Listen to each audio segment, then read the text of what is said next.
What are y'all doing? I had those grilling vibes.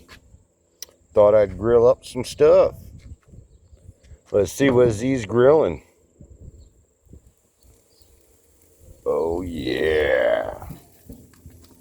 We got good old grilled sweet corn, grilled salmon, 2 grilled tenderloins. And on those tenderloins I did something a little different. I never used this before on this, but we gave this a whirl. I will make a follow-up with this one, because I'll tell you right now, cherry cola, that's interesting. But that's what we grilling tonight. The salmon has garlic butter seasoning on it.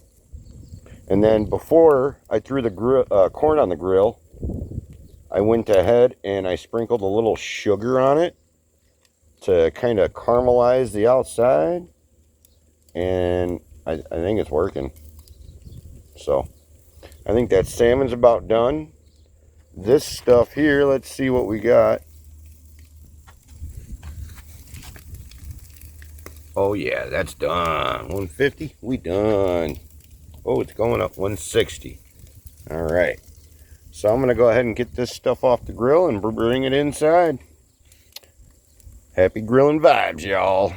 Later.